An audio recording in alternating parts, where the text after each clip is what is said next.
बिस्मिल्लाहिर्रहमानिर्रहीम। मैं मियां मोहम्मद अशफाक हूँ। मियां नवाज शरीफ के मुआशके और उनकी खुफिया और ज़ाहरी शादियों पर तो बात होती रही है, लेकिन अब मियां नवाज शरीफ का ताल्लुक एक एटम सॉन्ग के साथ जोड़ा जा रहा है। ये क्या कहानी है, ये आपको बयान करेंगे। साथ हुकूमती अखबार ने गुज़िश्ता रोज़ जो भांडा फोड़ा है और उस भांडा फोड़ने के साथ साथ तहरीक इंसाफ ने जो वहाँ पर भी अपनी कारकर्दगी दिखाई है, वो काबिल दीदनी है। इस पर बात करेंगे। साथ जिक्र करेंगे इरफान सदीकी साहब का, जिनके बारे में कहा यह जाता है कि मियां नवाज शरीफ के हमायती हैं, लेकिन उन्होंने एक ऐसी बात की है जिसके मुतल्लिक ये कहा, उन्होंने फरमाया कि ये जो नवाज शरीफ की बात है ये मुस्लिम लीग नवाज की पॉलिसी नहीं है। वो कौन सी बात है जिस पर बारात का ऐलान कर रहे हैं इरफान सदीकी साहब, और साथ उज़्मा बुखारी खुद अपनी जमात पर ही चढ़ दौड़ी हैं। ये क्या मामला है, इस पर बात करेंगे। पहले ज़रा जिक्र कर लेते हैं हुकूमती अखबार का। दी न्यूज़ की जानिब से गुज़िश्ता रोज़ आपने देख लिया होगा कि बहुत सारे अखबार अब जो हमारे टीवी चैनल्स हैं और बहुत सारे हमारे यूट्यूबर हैं, उन्होंने इस पर बात की है। मैं भी थोड़ी सी लब कुशाई इस हवाले से करना चाहता हूँ। सर्वे किया है दी न्यूज़ ने और इसमें पाकिस्तान तहरीक इंसाफ वो बुलंदियों पर है।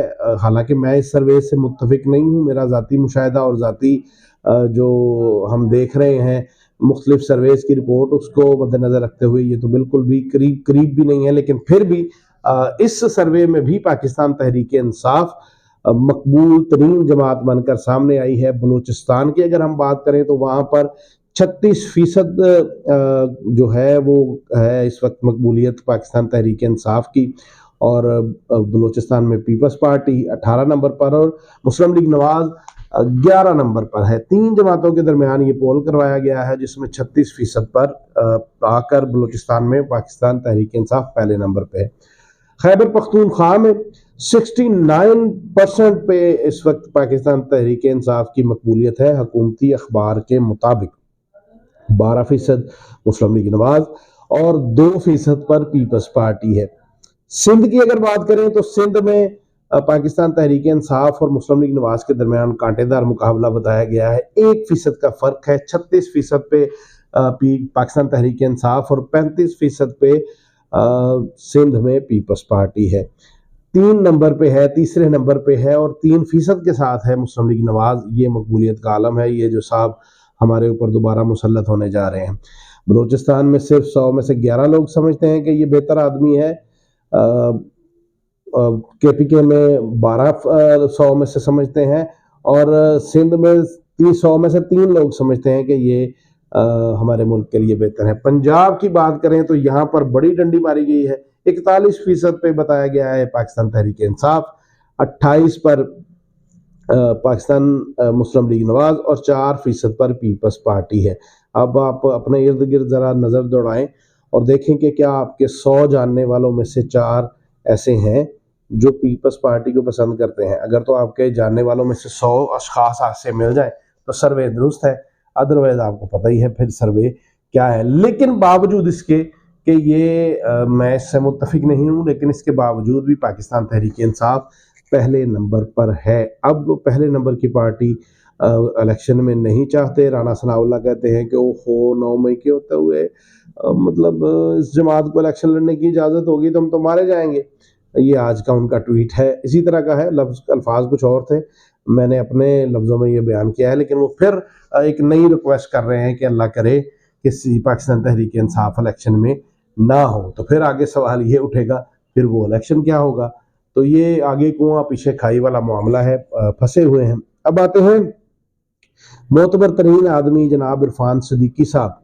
वो फरमाते हैं, अब्सा कमल है डॉन टीवी पे, वो शो करती हैं बड़ा अच्छा।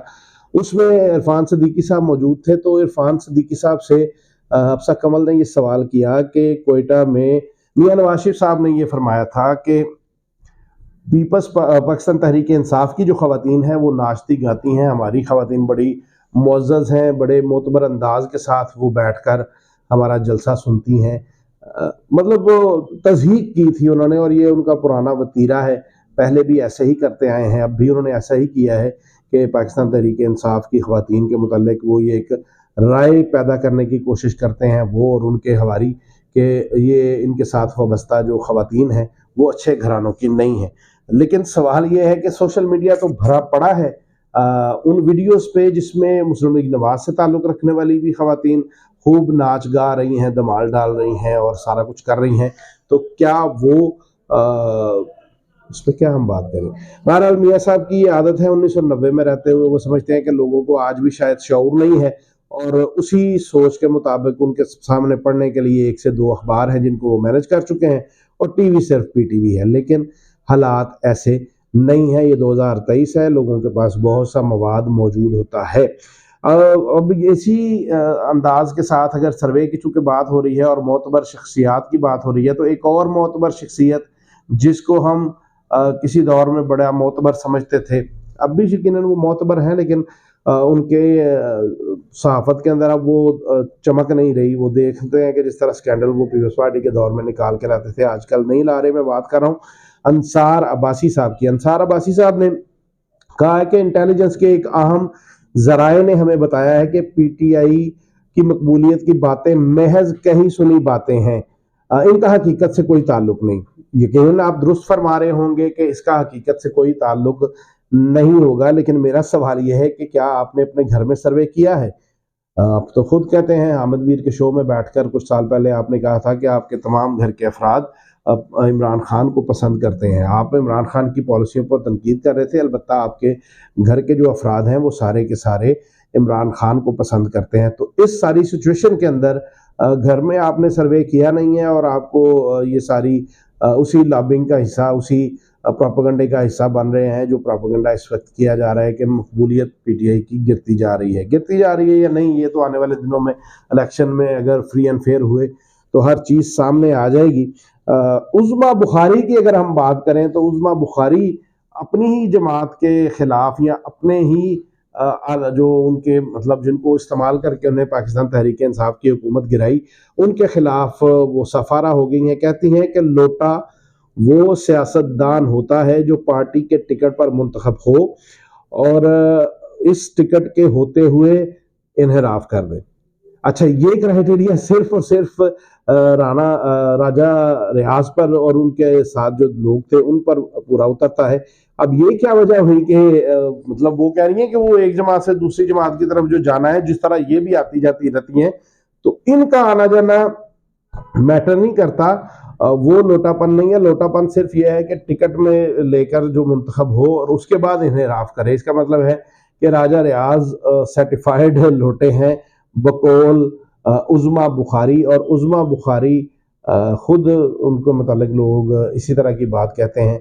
तो ये क्यों कर रही हैं? मुझे लगता है कि इनकी और उज़्मा बुखारी की और जो मरियम औरंगज़ेब की आपसी जंग है, एक मतलब ना साबित करने की, कि वो समझती हैं कि मैं साबित कर चुकी हूँ कि मैं मियां नवाज शरीफ खानदान की सबसे ज़्यादा वफादार हूँ। ये अपनी वफादारियाँ जो है वो जाहिर करने की कोशिश करती हैं, और ज़ाहिर है वफादारी तो फिलहाल उनके साथ कर रही हैं। बहरहाल ये आपसी जंग है, और इस जंग में वो बड़ी एक मकबूल तरीन एक मतलब मैं नहीं उस पर बात करता। वो कहते हैं कि खाते वक्त ये लड़ते हैं और शिकार के वक्त इकट्ठे हो जाते हैं। तो शिकार हो चुका, अब खाने की बारी है, तो ये लड़ाई हो रही है। अब आते हैं इस बात की तरफ कि वो कौन सी बात है जिसके मुतालिक नवाज शरीफ का एटम सॉन्ग के साथ ताल्लुक जोड़ा गया है। तो मामला कुछ यूँ है कि मारूफ हमारे एंकर हैं मसूद रज़ा, उन्होंने एक ट्वीट किया है, उसमें कहते हैं कि नवाज शरीफ वज़ीर आज़म बनने की कोशिश कर रहे हैं, लेकिन इस पूरी फिल्म में नवाज शरीफ का किरदार एटम सॉन्ग से ज़्यादा नज़र नहीं आता। मुझे तो लगता है कि एटम सॉन्ग गाने की भी पोजीशन में मियाँ साहब नहीं है, हकीकत यही है।